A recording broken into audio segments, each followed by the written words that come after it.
بسم اللہ الرحمن الرحیم۔ السلام علیکم۔ یہ اہل سنت کے جو عقائد ہیں اللہ تعالیٰ کے بارے میں، جو ان کے مشرکانہ عقائد ہیں، جو ان کے شرکیہ عقائد ہیں، اور جو ان کی سب سے مستند اور معتبر کتاب صحیح بخاری میں درج ہیں، وہ آج میں آپ کی خدمت میں پیش کرنے لگا ہوں۔ اس سے آپ کو یہ اندازہ ہو جائے گا کہ مشرک کون ہے۔ ہم پر شرک کا الزام لگانے والے خود کتنے بڑے مشرک ہیں، خود خدا کی شان میں کتنی گستاخی کر رہے ہیں، خدا کے بارے میں کتنا واہیات عقیدہ رکھتے ہیں، یہ آپ کو آج اندازہ ہو جائے گا جب آپ کی خدمت میں صحیح بخاری کی چند روایات میں پیش کروں گا۔ اور میں صحیح بخاری سے اس لیے استفادہ کرتا ہوں کہ صحیح بخاری اہل سنت کی جتنے بھی مکاتب فکر ہے، دیوبندی، بریلوی، حنفی، مالکی، حنبلی، شافعی، وہابی، کدو کریلے، جتنے بھی ہیں، سب اس کو بہت عقیدت سے مانتے ہیں، اور اس کو سب مستند اور معتبر کتاب مانتے ہیں، اور وہ کہتے ہیں کہ اس کتاب کی ہر روایت صحیح ہے، ہر روایت۔ صحیح بخاری اور صحیح مسلم کے بارے میں ان کا عقیدہ یہ ہے کہ یہ دونوں کتابیں صحیح ہیں، انہیں کہتے ہیں دو صحیح کتابیں، یعنی ان کی ہر روایت صحیح ہے۔ تو آج آئیں دیکھتے ہیں کہ ان کی صحیح روایتیں اللہ تعالیٰ کے بارے میں کیا ہے، اللہ تعالیٰ کے بارے میں کیا کفر کر رہے ہیں یہ لوگ، کیا شرک کر رہے ہیں، اور پھر اس کے بعد یہ لوگ اپنے آپ کو مسلمان بھی سمجھتے ہیں اور جنت میں جانے کی امید بھی رکھتے ہیں۔ سب سے پہلے میں آپ کو بتاتا ہوں صحیح بخاری جلد نمبر 3، پارہ نمبر 30، کتاب التوحید۔ کتاب التوحید کے صفحہ نمبر 180 کے اوپر حدیث نمبر 2279 میں لکھا ہے کہ حضرت جریر کہتے ہیں کہ ہم حضرت صلی اللہ علیہ وسلم کے پاس بیٹھے تھے، اتنے میں آپ صلی اللہ علیہ وسلم نے 14ویں رات کے چاند کو دیکھا، فرمایا تم ان قریب یعنی آخرت میں خدا کو اس طرح دیکھو گے جیسے اس چاند کو دیکھ رہے ہو، اسے دیکھنے میں کوئی پریشانی نہ ہوگی۔ اب اگر تم سے ہو سکے تو ایسا کرو کہ طلوع اور غروب سے پہلے جو 2 نمازیں یعنی فجر اور مغرب کی ہیں وہ تم سے فوت نہ ہو پائے۔ دوسری روایت ہے حدیث نمبر 2290 اسی کتاب میں، صحیح بخاری جلد نمبر 3، پارہ نمبر 30، کتاب التوحید، صفحہ نمبر 180 کے اوپر حضرت جریر بن عبداللہ کہتے ہیں کہ حضرت صلی اللہ علیہ وآلہ وسلم نے فرمایا تم ان قریب خدا تعالیٰ کو کھلم کھلا دیکھ لو گے، یعنی حجاب اٹھ جائے گا۔ تیسری روایت بھی 2291 جو ہے نا، اسی کتاب اسی صفحے کے اوپر ہے کہ حضرت جریر کہتے ہیں کہ حضرت صلی اللہ علیہ وآلہ وسلم ایک بار ہمارے پاس 14ویں شب کو تشریف فرما ہوئے اور فرمایا جس طرح آج 14ویں کا چاند چمک رہا ہے اسی طرح تم ان قریب اپنے خدا کی زیارت کر سکو گے، اسے دیکھنے میں کوئی دقت نہ ہوگی۔ حدیث نمبر 2292 حضرت ابو ہریرہ سے مروی ہے کہ لوگوں نے عرض کیا کہ یا رسول اللہ، کیا ہم اپنے پروردگار کو قیامت کے دن دیکھ سکیں گے؟ آپ نے فرمایا بتاؤ تمہیں 14ویں رات کے چاند کو دیکھنے میں کوئی الجھن ہوتی ہے؟ انہوں نے کہا نہیں یا رسول اللہ۔ آپ صلی اللہ علیہ وسلم نے فرمایا جس وقت سورج صاف ہو، ابر نہ ہو، اس کے دیکھنے میں تمہیں کوئی زحمت ہوتی ہے؟ انہوں نے کہا نہیں یا رسول اللہ۔ آپ صلی اللہ علیہ وسلم نے فرمایا بس اسی طرح تم اپنے پروردگار کو دیکھو گے۔ اللہ تعالیٰ قیامت کے دن سب لوگوں کو، مومن ہو یا مشرک کافر، سب کو اکٹھا کرے گا۔ اب یہ جو چند روایات میں نے آپ کی خدمت میں پیش کی، اس سے ہمیں یہ صاف طور پہ پتہ چلتا ہے کہ قیامت کے دن اللہ تعالیٰ کو دیکھا جائے گا، اللہ تعالیٰ کو دیکھا جا سکے گا، جیسے 14ویں کی چاند کو دیکھا جا سکتا ہے، بالکل کلیئر صاف بالکل نظر آتا ہے، اسی طرح اللہ تعالیٰ ہمیں بالکل صاف نظر آئے گا۔ اب جب ہم اپنی اس مادی آنکھوں سے اللہ تعالیٰ کو دیکھ رہے ہیں تو یہ مادی آنکھیں جب ہماری جو ہے مادہ ہیں، تو اس کا مطلب یہ ہوا کہ مادی آنکھوں سے تو مادی چیزوں کو دیکھا جا سکتا ہے، تو اللہ تعالیٰ بھی ایک مادہ ہے، اللہ تعالیٰ بھی میٹر ہے، یعنی اللہ تعالیٰ بھی جسم رکھتا ہے، اللہ تعالیٰ کو بھی دیکھا جا سکتا ہے، اللہ تعالیٰ بھی جسم رکھتا ہے، یعنی جیسے ہم باقی چیزوں کو دیکھ رہے ہیں، میٹر کو، مادے کو دیکھتے ہیں، اسی طریقے سے ہم قیامت کے دن اللہ تعالیٰ کو دیکھ سکیں گے، معاذ اللہ ثم معاذ اللہ۔ تو جو اللہ تعالیٰ کے مجسم ہونے کا قائل ہو، جو اللہ تعالیٰ کے جسم کا قائل ہو، وہ مسلمان ہے؟ کیا یہ عقیدہ ہے خدا کے بارے میں؟ ایک طرف سے قرآن مجید میں کیا کہتا ہے؟ اللہ نور السماوات والارض، اللہ تو زمین اور آسمان کا نور ہے۔ یہ کہتے ہیں کہ جی آپ 14ویں کے چاند کی طرف اس کو دیکھ سکو گے، یعنی وہ ایک جسم رکھتا ہے۔ تو یہ شرکیہ عقائد ہیں، یہ کفریہ عقائد ہیں کہ جو صحیح بخاری میں ہے۔ اسی صحیح بخاری کی جلد نمبر 3 پارہ نمبر 30 کتاب التوحید صفحہ نمبر 1085 کے اوپر ایک اور روایت ہے، یہ بڑی طویل روایت ہے، حدیث نمبر 2293، یہ حضرت ابو سعید خدری سے روایت ہے۔ میں اس کا متعلقہ حصہ آپ کو پڑھ کے سناتا ہوں۔ بعد ازاں پروردگار اس صورت کے سوا جس صورت میں یہ لوگ اسے پہلے دیکھ چکے ہوں گے ایک دوسری صورت میں ظاہر ہوگا، یعنی پہلے چاند کی صورت کی طرح تھا وہ، اب وہ کسی اور صورت میں ظاہر ہوگا، اور فرمائے گا ادھر آؤ میں تمہارا پروردگار ہوں۔ جب اسے پہچان لیں گے تو کہیں گے کہ بے شک تو ہمارا معبود ہے۔ اس سے کوئی بات نہ کر سکے گا، صرف پیغمبر صلی اللہ علیہ وسلم بات کریں گے۔ وہ ارشاد فرمائے گا کیا کوئی ایسی نشانی ہے جس سے تم معبود کو پہچان سکو؟ عرض کریں گے کہ ساق پنڈلی کی نشانی ہے۔ چنانچہ پروردگار اپنی پنڈلی کھولے گا اور ہر مومن اسے دیکھ کر سجدے میں گر پڑے گا، اور جو شخص دنیا میں ریا کے طور پر اور لوگوں کو سنانے کے لیے سجدہ کرتے تھے، دل میں ایمان نہ تھا، وہ بھی سجدہ کرنا چاہیں گے لیکن ان کی پیٹھ کی ہڈیاں جڑ کر ایک تختہ ہو جائیں گی، وہ سجدہ نہ کر سکیں گے۔ اس روایت سے ہمیں یہ پتہ چل رہا ہے کہ قیامت کے دن اللہ تعالیٰ دو صورتوں میں آئے گا، ایک صورت پہلے دکھائی اس نے اپنی، پھر اس کے بعد ایک اور صورت میں آئے گا، یعنی وہ اپنی شیپ بھی بدلتا رہتا ہے، اپنی صورتیں بھی بدلتا رہتا ہے، اور صورتیں بدلنا تو ظاہر ہے کہ وہ مجسم ہے تو صورتیں بدل رہے نا۔ اور پھر اس کے بعد یہ کہتا ہے کہ اللہ تعالیٰ سے جب کہا جائے گا کہ کوئی نشانی ہے تو اللہ تعالیٰ اپنی پنڈلی دکھائے گا۔ یہ پنڈلی کیا نشانی ہوتی ہے بھائی؟ تو پنڈلی میں کیا نشانی ہے؟ مجھے تو سمجھ نہیں آئی یہ بات، یہ بخاری سمجھے اور اس کا جو ہے نا اس کے ماننے والے سمجھے، لیکن ان روایات سے ہمیں یہ تو پتہ چل گیا کہ اہل سنت کا عقیدہ یہ ہے کہ اللہ تعالیٰ معاذ اللہ ثم معاذ اللہ ثم معاذ اللہ مجسم ہے، وہ جسم رکھتا ہے، اور جو اللہ تعالیٰ کے جسم کا قائل ہوگا تو وہ یقیناً کفر ہے، وہ یقیناً شرک ہے، اور یہ بدترین شرک ہے۔ اللہ تعالیٰ کو جسم کا قائل ہو جانا بدترین شرک ہے۔ اب ہم آتے ہیں صحیح بخاری جلد نمبر 1 پارہ نمبر 2 کتاب الصلاۃ صفحہ نمبر 245۔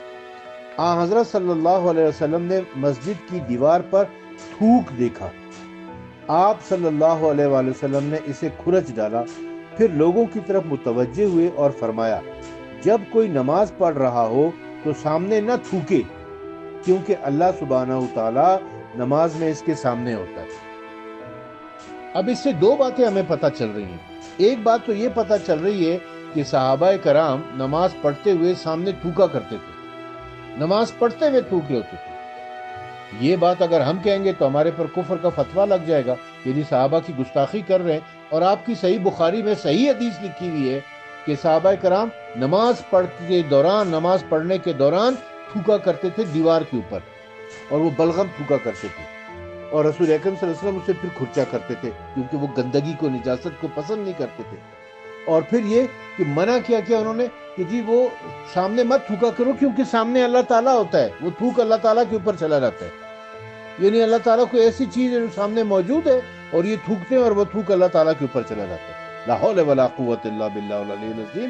ایک اور حدیث اس میں حدیث نمبر 396، حضرت عائشہ فرماتی ہیں کہ رسول اللہ صلی اللہ علیہ وسلم نے قبلے کی دیوار پر ناک کا میل یا تھوک یا بلغم دیکھا، آپ نے اسے کھرچ ڈالا۔ اچھا، ایسی تو خیر بہت ساری روایتیں ہیں جس سے یہ پتہ چلتا ہے کہ کیا گندگی کیا کرتے تھے وہ صحابہ۔ اب ہم اس بارے میں تو بات نہیں کر رہے، یہ ہمارا موضوع نہیں ہے۔ اسی صحیح بخاری کی جلد نمبر 1 پارہ نمبر 3 کتاب مواقیت الصلاۃ صفحہ نمبر 295 حدیث نمبر 508، اس میں ایک لطیفہ لکھا ہوا ہے، یہ لطیفہ میں آپ کو سناتا ہوں، پھر اس کے بعد آگے چلتے ہیں۔ پھر ہم لکھا ہے کہ حضرت ابو ہریرہ فرماتے ہیں کہ نبی صلی اللہ علیہ وسلم نے فرمایا جب سخت گرمی ہو تو نماز ٹھنڈی کر کے پڑھا کرو، جب سخت گرمی ہو تو نماز ٹھنڈی کر کے پڑھا کرو، کیونکہ سخت گرمی جہنم کی بھاپ ہے، سخت گرمی جہنم کی بھاپ ہے، اور آگ نے اپنے رب سے شکایت کی کہ اے رب ایسی سخت گرمی ہے کہ میرا ایک حصہ دوسرے حصے کو کھائے جا رہا ہے۔ یہ جہنم نے شکایت کی اللہ تعالیٰ سے، اللہ تعالیٰ نے اسے 2 سانس لینے کی اجازت دی، اللہ تعالیٰ نے جہنم کو دو سانس لینے کی اجازت دی، ایک سردی میں اور ایک گرمی میں۔ یہی وجہ ہے کہ گرمی کے موسم میں تم سخت گرمی محسوس کرتے ہو اور سردی کے موسم میں تم سخت سردی محسوس کرتے ہو۔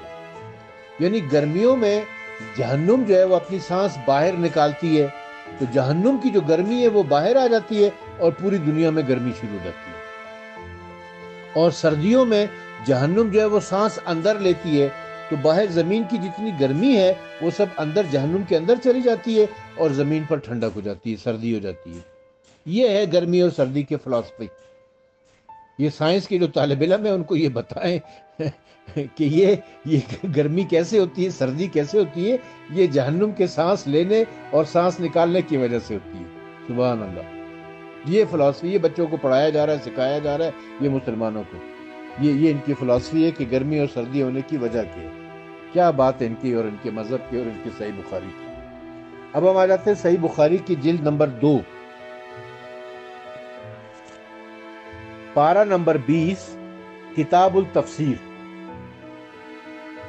صفحہ نمبر 1068، حدیث نمبر 1956۔ حضرت انس کہتے ہیں کہ حضرت صلی اللہ علیہ وسلم نے دوزخی لوگ نے فرمایا، حضرت صلی اللہ علیہ وسلم نے فرمایا دوزخی لوگ دوزخ میں ڈالے جائیں گے، لیکن دوزخ یہی کہتی رہے گی اور کچھ ہے اور کچھ ہے، اس کا پیٹ نہیں بھرے گا، حتیٰ کہ اللہ تعالیٰ اپنا قدم اس میں رکھ دے گا۔ اس وقت کہے گی بس بس میں بھر گئی۔ لا حول ولا قوت الا باللہ العلی العظیم۔ حدیث نمبر 1957 دیکھیں۔ محمد بن موسیٰ کہتے ہیں کہ ابو سفیان نے اس حدیث کو مرفوعاً بیان کیا۔ اللہ کی بڑی شان ہے، ابو سفیان بھی حدیثیں بیان کر رہا ہے، اور وہ حدیث بھی کیسی حدیث ہے، یعنی حضرت صلی اللہ علیہ وسلم کا قول قرار دیا، اور اکثر موقوفاً یعنی ابو ہریرہ کا قول بیان کرتے تھے کہ دوزخ سے پوچھا جائے گا، اللہ تعالیٰ پوچھے گا کیا تو بھر گئی ہے؟ وہ کہے گا کچھ اور ہے، کچھ اور ہے، آخر پروردگار اپنا پاؤں اس میں رکھ دے گا، اس وقت کہنے لگے گی بس بس میں بھر گئی۔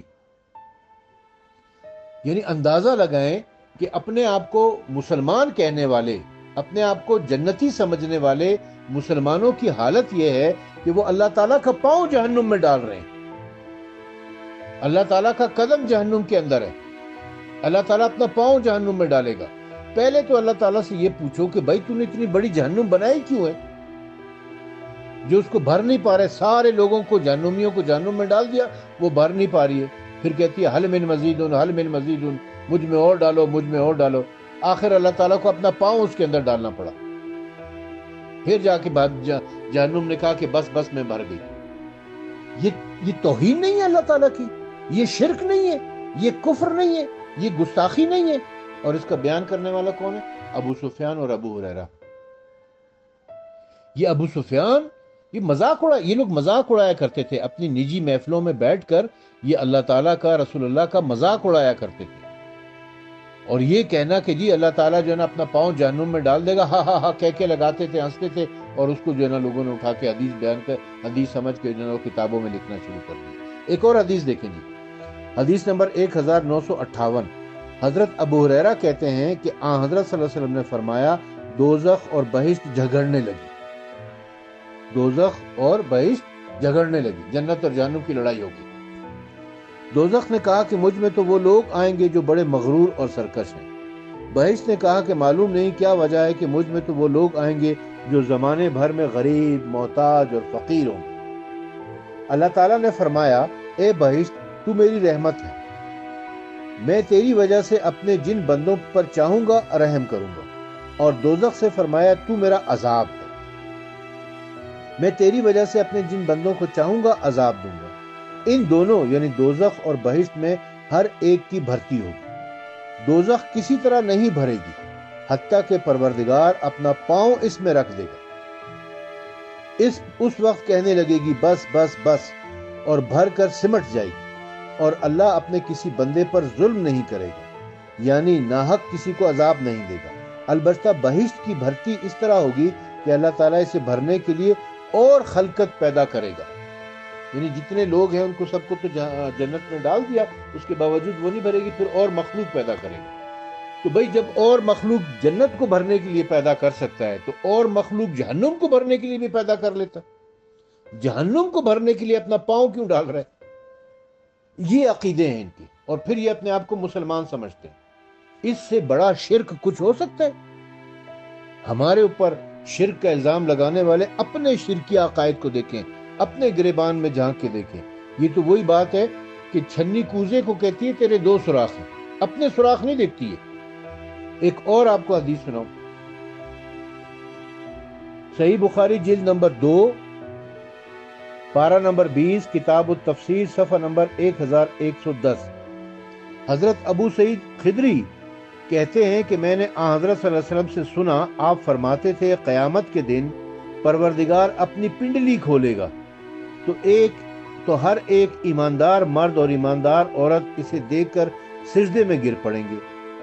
وہ لوگ رہ جائیں گے جو ریاکاری سے سجدہ و عبادت کیا کرتے تھے، وہ بھی سجدہ کرنا چاہیں گے لیکن ان کی پیٹھ اکڑ کر ایک تختہ ہو جائے گی، سجدہ نہ کر سکیں گے۔ یعنی اللہ تعالیٰ جو ہے وہ ایک مجسم ہے، ایک جسم رکھتا ہے، وہ قیامت کے دن وہاں موجود ہوگا، کرسی پر بیٹھا ہوا ہوگا، اور وہ اپنی پنڈلی کھولے گا، اپنی پنڈلی دکھا دے گا، اپنی پنڈلی کا جلوہ کرائے گا، اور اس کی وجہ سے لوگ جو ہے نا وہ سارے سجدے میں مومن جو ہے وہ سجدے میں گر پڑیں گے۔